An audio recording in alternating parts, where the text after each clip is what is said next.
Hello, and welcome to the So You Want to Be a Marine Biologist podcast, where we learn about the ocean, share sea stories, and explore ocean careers. I'm your host, Kara Muzia. Let's dive into today's episode. Hello, and welcome to today's show. Before we get into today's show, I want to give a special shout out to my listeners from around the world. I want to say hello to the ocean-minded folks in Oceania or Australia, the UK, my neighbors to the north in Canada, and my neighbors to the south in Mexico, Singapore, and SAFA or South Africa. Wherever you are in the world, thank you so much for listening. Two quick announcements for you guys before we get into today's episode. First is, I'm really excited about both of these things, but particularly this. I am working on a resource page for y'all on the website. On the resource page, we're going to have links to more information. I've gotten questions about how do I make a deeper dive into marine biology? What are some books and documentaries I should read? Is there anything that I can do to help further my knowledge, further my game, give me a leg up? And the answer is yes. And that is what the resource page is going to be designed to do. So like I said, I'm working on that right now and I will keep y'all updated. If you are not signed up for my email newsletter, please get on that. I will definitely send out to my email newsletter subscribers first, and you can learn more over at marinebio.life. My second announcement for the day, I'm also really excited about this one. I have made updates to the Patreon page. With a patronage at the reef or sea turtle level, you and I will schedule a 30-minute phone call to talk about what ocean, career, or conservation topic is most important to you. Whether you're considering a career in marine biology or want more personalized answers, or simply have a conservation topic or project you'd like to discuss, this is the perfect opportunity to do so. Hop on over to patreon.com/marinebiolife to learn more, and I can't wait to speak with you. So for today's episode, we're going to start off by describing why the English language is kind of crazy. Obviously, if you're listening to me speak right now, you probably speak it and definitely understand it, at least a little bit. And if you learned it, you probably really understand how crazy it is. So my favorite example of this is the word present. I present to you this present or gift that I purchased for you at this present moment in time, right? Same word, pretty much the same pronunciation, in three totally different meanings. So with that, you can see how the English language might be a little bit difficult to learn. Today, I am using the English language and its many nuances to my advantage, and I am interweaving two seemingly separate topics.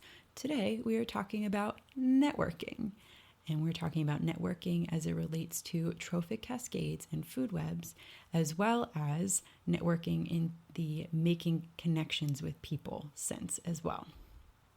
In the ecological world, whether you are on land or in the ocean, the power of networks is pervasive.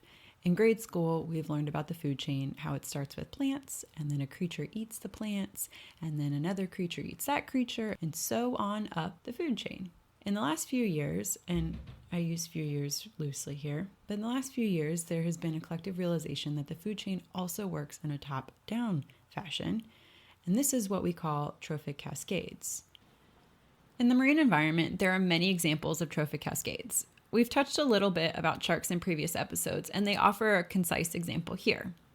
If you remove sharks, an apex predator, from the ecosystem, what they eat will increase in number. That makes sense. If you remove a predator, its prey will increase. To keep things simple in this example, I'm going to say that the prey item in question here are grouper. So sharks eat grouper, and then grouper eat other fish. These fish are herbivorous or foraging fish. An increase in the shark's prey, grouper, leads to a decrease in these foraging fish.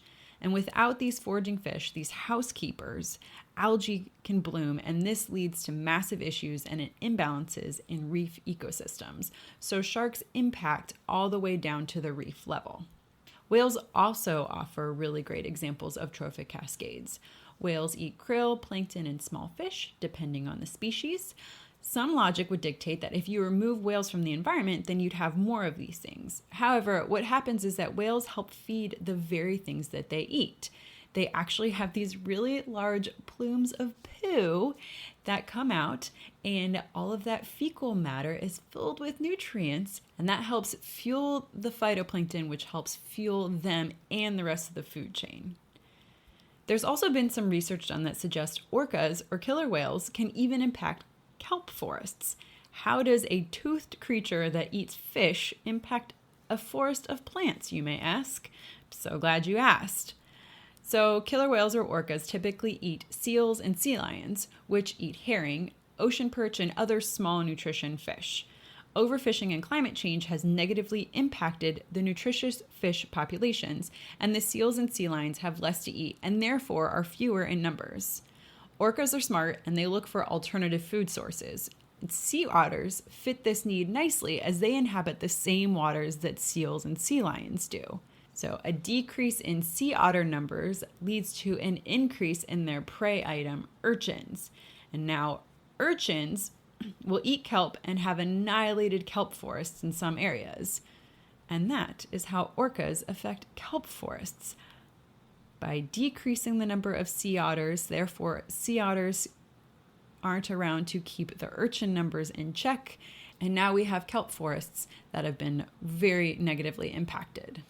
Quick fun fact about killer whales, they are actually in the family Delphinidae, or the dolphin family, so it's more appropriate to call them orcas, though most people know them as killer whales. Now that we have a bit of an understanding of how the ocean is all interconnected, let's chat a bit about how people are all interconnected and how we can make it so. I've had a lot of questions about networking, and this is really great for any industry, whether you're in the marine biology world or the medical field or the journalism field. Networking is really important in everybody's life and industry. And networking is actually one of the reasons why I advocate for volunteering or citizen science work. In addition to getting experience and getting your name out there, it's a really great way to connect with people and show them what you're made of. And you never know where different connections may lead. Typically, I describe volunteering and citizen science in the same breath, and it's more like a project that you can take on to get you out in the field and get some experience. But this doesn't always have to be the case. For example, you could sit on the board of a nonprofit. I personally do this, and it's very fulfilling. You get to meet people in your community, you get involved with the cause you believe in, and you feel like you're making a difference. Is there an organization in your area that you really love that is a nonprofit that you could be a part of, whether it's in a volunteer capacity, or could you sit on the board and offer services that way? It's a great way to meet people, and it's a great way to give back. Also, there are boards that don't require members to be local, so that might be something worth looking into as well. So networking can also just be reaching out to somebody you admire or who has the job you like. Last episode with Chelsea Carlson, she shared how she found a company that had her dream job while she was in college. She cold called the owner, kept in touch through graduation and career shifts, and a few years later ended up landing that exact job. So if somebody has the job that you want, is the owner of a company that you want to work at, reach out to them. Email, call, don't be afraid to do it. However, with that said, don't take offense if they don't respond or they give you a respond but a non-response. You never know what's going on in their life. Networking can also mean going to conferences. There are conferences worldwide for a myriad of different things.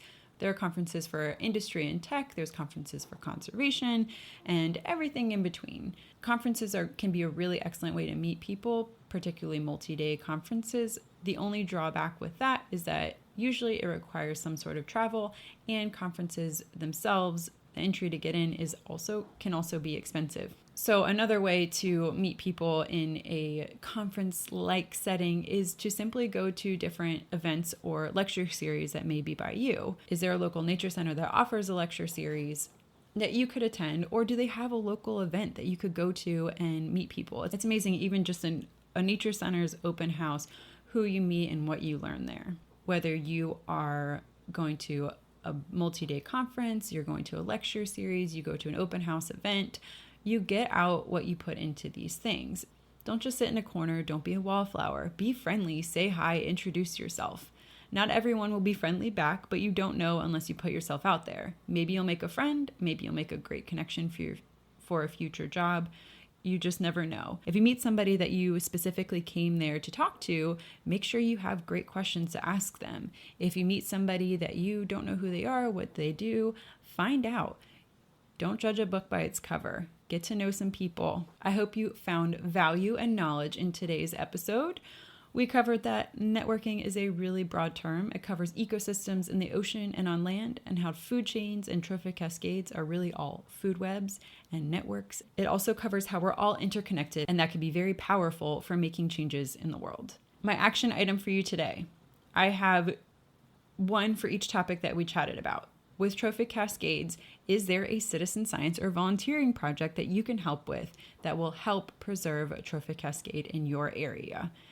And by trophic cascade, I mean an ecosystem in your area. And if there is or isn't, there's a two-part to this vote. Vote for people that are committed to preserving and restoring our natural world. Policy helps shape our natural world, helps shape how we interact with it, and policy is made by policy makers, and you vote those policy makers in. So make sure you are doing your research and you vote for candidates that care and that resonate with you.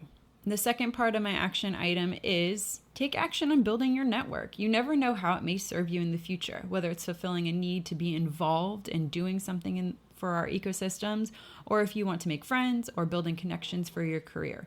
Pick one action, call or email someone you admire, find a local organization to become involved with, either as a volunteer or a volunteer board member. Find a lecture series, a nature series, or a conference. Get out there, meet some people, make some connections. And I will catch you next time. Thank you so much for listening to today's show. Thank you for listening to today's show. I'd love to hear any insight you've gleaned. Leave a comment in the show notes or send me an email over at marinebio.life. If you enjoyed this episode, leave a review and of course, share with your friends. If you want more resources for ocean news, including conservation topics and careers, plus personal insight from me that I just don't share anywhere else, join me at marinebio.life and sign up for email updates. Keep after your dreams and making waves in your community. One person can make a difference. Thank you so much for listening, and I'll catch you next time on the So You Want to Be a Marine Biologist podcast.